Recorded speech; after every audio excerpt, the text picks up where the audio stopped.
Welcome back to CMA Telugu. So మనం ఇక్కడ ఏ topic మాట్లాడుకుంటున్నాము అంటే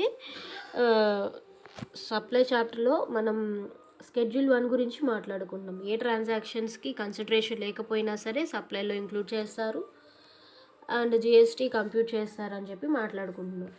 సో ఇక్కడ థర్డ్ టాపిక్ అనమాట. ఫస్ట్ 2 టాపిక్స్ అయిపోయినాయి. థర్డ్ టాపిక్ ఏంటంటే supply to agents or supply by agents. అంటే ఏంటి, ప్రిన్సిపల్ ఏజెంట్కి సప్లై చేయొచ్చు, అలాగే ఏజెంట్ ప్రిన్సిపల్కి సప్లై చేయొచ్చు అనమాట. సో ఏజెంట్ చేస్తే ఎలా ఉంటుంది అండ్ ఏజెంట్ రిసీవ్ చేస్తే ఎలా ఉంటుంది సప్లై అనేది. Supply of goods by the principal to an agent or by an agent to principal will be considered as supply even if without consideration. The same transactions are leviable under GST. So ఇక్కడ ఏంటి, వీళ్ళిద్దరికీ ఉన్న relationship ఏంటి, principal and agent relationship ఉంది. So వీళ్ళిద్దరి మధ్యలో transaction జరిగితే జనరల్గా ఏ కన్సిడరేషన్ రాదనమాట. సో ప్రిన్సిపల్ చెప్పిన పని ఏజెంట్ చేస్తాడు, సో ఏజెంట్కి ప్రిన్సిపల్ కమిషన్ ఇస్తాడు. సో అక్కడ ఏ కన్సిడరేషన్ కూడా లేదు. ఇక్కడ ఏం జరిగింది, కన్సిడరేషన్ లేదు కానీ కమిషన్ అయితే వస్తుంది, అంతేగాని కన్సిడరేషన్ అనేది ఏజెంట్ తీసుకొని అయితే ఏం చేయట్లేదు.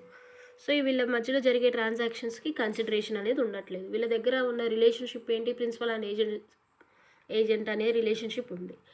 సో ఈవెన్ దో వీళ్ళకి కన్సిడరేషన్ లేకపోయినా సరే వీళ్ళు ట్యాక్సిబుల్ జిఎస్టీ పే చేయాలి, సప్లైలో ఇంక్లూడ్ చేస్తారు. సో స్కెడ్యూల్ 1లో ఏం చెప్పారు, సప్లైలో ఏమి ఇంక్లూడ్ చేస్తారు అన్నారు, కన్సిడరేషన్ లేకపోయినా ట్రాన్సాక్షన్స్ జరిగితే స్కెడ్యూల్ 1లో ఇంక్లూడ్ చేస్తారు. స్కెడ్యూల్ 1లో ఇంక్లూడ్ చేస్తే కన్సిడరేషన్ లేని ట్రాన్సాక్షన్స్కి అయినా సరే ట్యాక్స్ పే చేయాల్సి ఉంటుంది, జిఎస్టీ లివీ చేస్తారు, కలెక్ట్ చేయాల్సి ఉంటుంది అని చెప్పారు కదా. సో అదనమాట.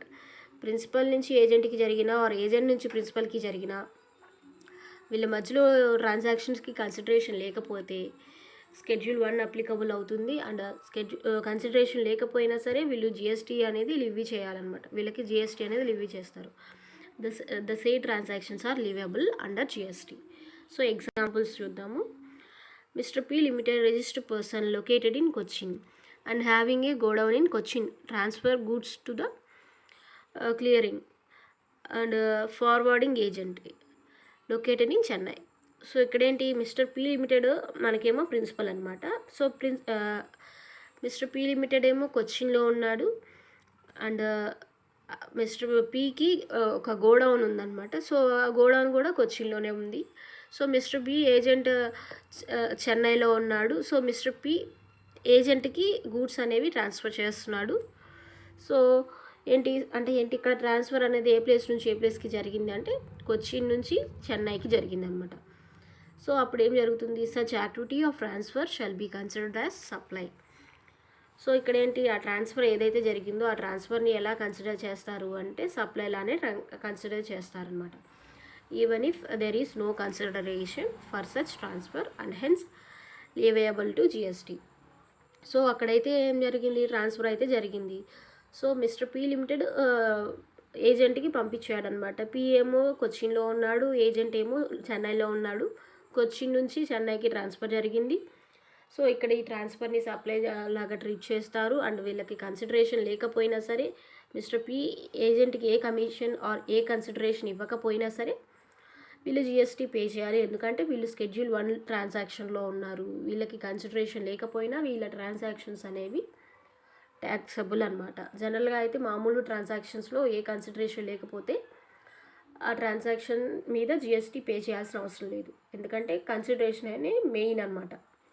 సో ఇక్కడ కన్సిడరేషన్ లేకపోయినా సరే అని చెప్తున్నారు అంటే స్కెడ్యూల్ 1 అని అనమాట. సో స్కెడ్యూల్ 1లో principal to agent or agent to principal transactions consideration లేకుండా జరిగితే దాన్ని సప్లైలానే ట్రీట్ చేస్తారు. వాళ్ళు జిఎస్టీ పే చేయాలని చెప్పారు స్కెడ్యూల్ 1లో. సో వీళ్ళు పే చేయాలన్నమాట. ఇంకో ఎగ్జాంపుల్ చూద్దాం. Measures M limited being an garment manufacturer appoints mister Ram as an agent who stores garments manufactured by M limited and sends to dealers. Whenever M Limited asks Mr. Ram to do so, is it a supply? ఇక్కడేంటి, M limited ఏమో మనకి బట్టలు తయారు చేసే company అనమాట. So ఎమ్ limited ఏం చేసింది, రామ్ అనే పర్సన్ని ఏజెంట్ లాగా అపాయింట్ చేసింది. సో ఎమ్ లిమిటెడ్ ఇక్కడ ఓనర్, కానీ అపాయింట్ చేసిందేమో రామ్ని అనమాట, ఏజెంట్ లాగా అపాయింట్ చేశాడు. ఏం చెప్పారు, అపాయింట్ చేసి నువ్వే ఇక్కడ లావాదేవీలు అన్ని ట్రాన్సాక్షన్స్ నువ్వే చూసుకొని ఏజెంట్కి చెప్పాడనమాట. సో ఇక్కడ ఏజెంట్ ఏం చేశాడు అంటే అయితే ఏవైతే క్లాత్స్ ఉన్నాయో స్టోర్ చేశాడనమాట. Who stores garments manufactured by mister A limited. And store చేస్తాడు అండ్ ఎం లిమిటెడ్ తయారు చేసి ఇచ్చే గూడ్స్ ఏవైతే ఉన్నాయో, క్లాత్స్ ఏవైతే ఉన్నాయో అవి రామ్ ఏజెంట్ కాబట్టి స్టోర్ చేస్తాడు. అండ్ ఎవరైతే డీలర్స్ అడిగారో అండ్ ఎవరైతే ఆర్డర్స్ వచ్చినాయో, ఎక్కడి నుంచి అయితే ఆర్డర్స్ వచ్చినాయో అక్కడికి సెండ్ చేస్తాడనమాట. Sends to dealers. సో ఇక్కడ ఏంటి, M limited and mister Ram to do so supply అయినా అని అడుగుతున్నారు. వీళ్ళిద్దరి మధ్యలో జరిగిన ట్రాన్సాక్షన్ ఏదైతే ఉందో అది సప్లై అయినా. సో వీళ్ళిద్దరికి మధ్యలో ఏమీ కన్సిడరేషన్ వచ్చిందని చెప్పారు, ఎగ్జాంపుల్లో రాలేదు. సో తను మ్యానుఫ్యాక్చర్ చేస్తున్నాడు క్లాత్స్ని. మ్యానుఫ్యాక్చర్ చేసి రామ్ అనే ఏజెంట్కి పంపిస్తే రామ్ అనే ఏజెంట్ ఒక స్టోర్లో పెట్టుకొని ఎవరైతే డీలర్స్ ఆర్డర్ ఇచ్చిన డీలర్స్ ఉంటారో వాళ్ళకి సెండ్ చేస్తున్నాడు. సో ఇక్కడ ట్రాన్సాక్షన్స్కి మధ్యలో ప్రిన్సిపల్ అండ్ ఏజెంట్ కాన్సెప్ట్ వచ్చింది. అయినా సరే సప్లై అవుతుందా అవదా అన్నారు. సప్లై ఖచ్చితంగా అవుతుంది. వీళ్ళ దగ్గర కన్సిడరేషన్ ఉన్నా లేకపోయినా సరే ఇది సప్లై అవుతుంది. ఎందుకంటే ఇది Schedule 1 ట్రాన్సాక్షన్ అనమాట. Yes, transfer of garments from M limited to mister Ram is a taxable supply under GST. GST will be levied. ఇది ఏ సెక్షన్ కింద, ఏ స్కెడ్యూల్ కింద లివ్డ్ అంటే Schedule 1 అనమాట. Next circular number 57/31/2018 GST dated 4th September 2018. Scope of principal and agent relationship in the context of Schedule 1 of the CGST Act 2017. Simplified approach. So మనకి సర్క్యులర్లో ఇలా కొన్ని ఎగ్జాంపుల్స్ యూస్ చేస్తూ are graphs use చేస్తూ ఇలా చెప్పారనమాట. ఈ principal and agent కాన్సెప్ట్ని చెప్పారనమాట. అంటే ఏంటి, ఎగ్జాంపుల్ అనమాట. సో ఇక్కడ ఏంటి చూస్తారా, ఈ ఎగ్జాంపుల్ కూడా procurement of agent covered under serial number 3 of Schedule 1. లేకపోతే ఇవి మీరు చూసుకోండి. నెక్స్ట్ టాపిక్ ఏంటంటే ఇంపోర్టేషన్ ఆఫ్ సర్వీసెస్.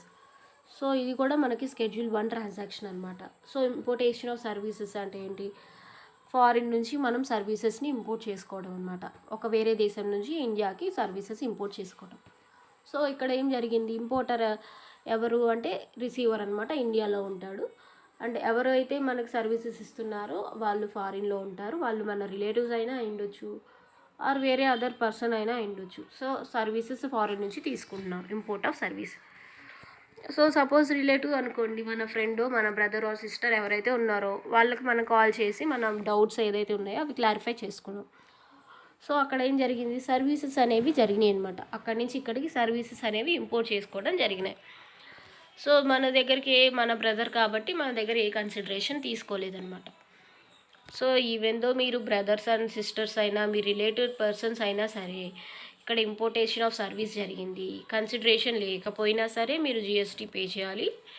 ఎందుకంటే మీరు Schedule 1లో ఉన్నారని చెప్తుందన్నమాట GST council. So import of services by a taxable person from a related person or from his establishments located outside India in the course or furtherance of business shall be treated as supply. So అదనమాట. అక్కడ related person అయినా ఉండొచ్చు, are వేరే company అయినా ఉండొచ్చు, are మన ఎస్టాబ్లిష్మెంట్సే ఫారిన్లో ఉండొచ్చు.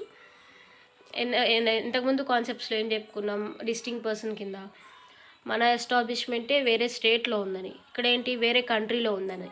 Import of service సిచ్యువేషన్లో మన ఎస్టాబ్లిష్మెంటే వేరే కంట్రీలో ఉంది, అక్కడి నుంచి ఇక్కడికి సర్వీసెస్ వచ్చినాయి. సో మన కంపెనీయే కాబట్టి మనం ఏ కన్సిడరేషన్ తీసుకోలేదన్నమాట. సో అదనమాట.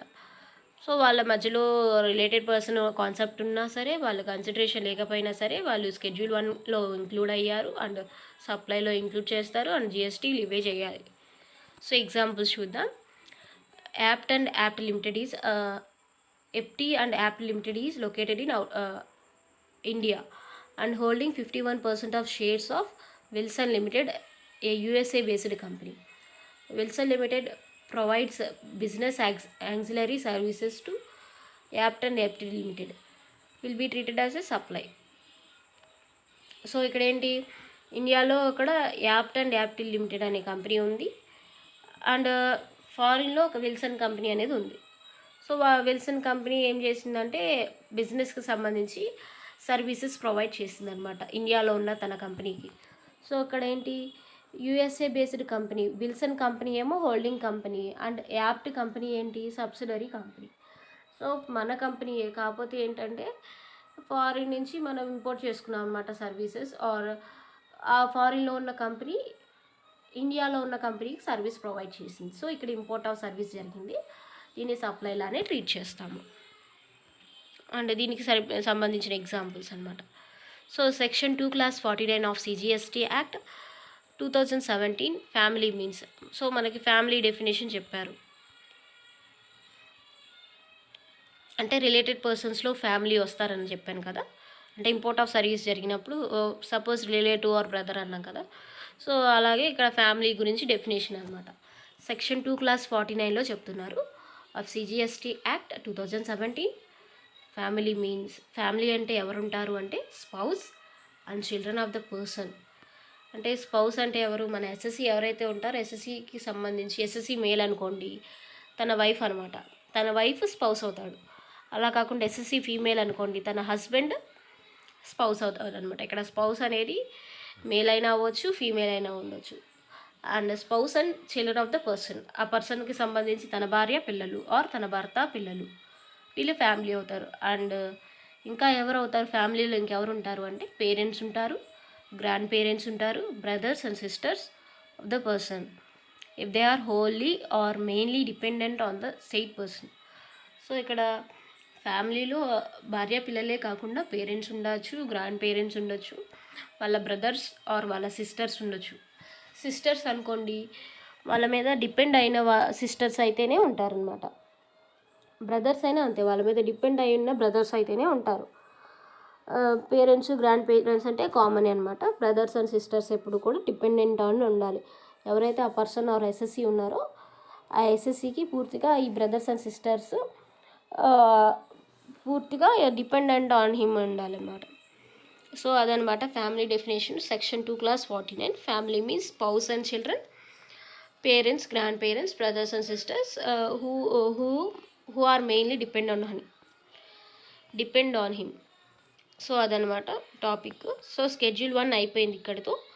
సో Schedule 1లో ఏమేమి టాపిక్స్ వచ్చినాయి అంటే పర్మనెంట్గా అసెట్స్ ట్రాన్స్ఫర్ చేసిన, పర్మనెంట్గా డిస్పోజ్ చేసిన బిజినెస్ అసెట్స్ కన్సిడరేషన్ లేకపోయినా సరే Schedule 1 transaction. Next supply between related person and supply between distinct persons, వీళ్ళ మధ్యలో కన్సిడరేషన్ లేకపోయినా సరే Schedule 1లో ఇంక్లూడ్ చేశారు. అండ్ కన్సిడరేషన్ లేకపోయినా సరే వీళ్ళు GST పే చేయాల్సి ఉంటుంది, సప్లైలో ఇంక్లూడ్ చేస్తారు. అలాగే ఇంకో పాయింట్ ఏంటి మనం మాట్లాడుకున్నది, import of service. So consideration లేకపోయినా సరే ఇంపోర్ట్ ఆఫ్ సర్వీస్ జరిగినప్పుడు మనం GST పే చేయాలన్నమాట. ఎందుకు అంటే మనకి Schedule 1లో ఇంక్లూడ్ చేశారు కాబట్టి.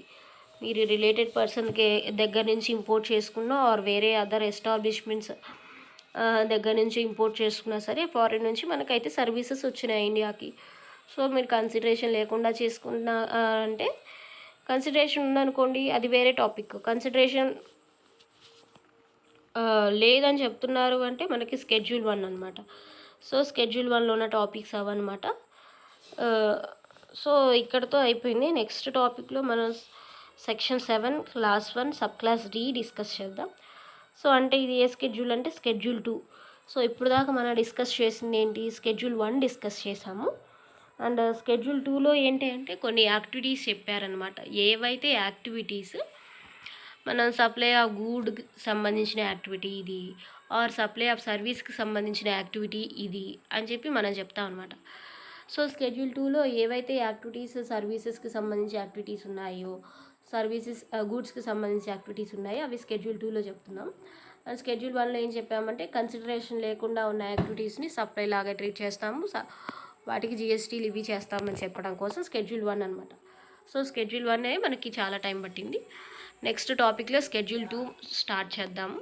And thanks for watching. Please like చేయండి, షేర్ చేయండి, సబ్స్క్రైబ్ చేయండి. Thanks for watching. Please like, share, subscribe to my channel CMA Telugu. Please like, share, subscribe to my channel CMA Telugu.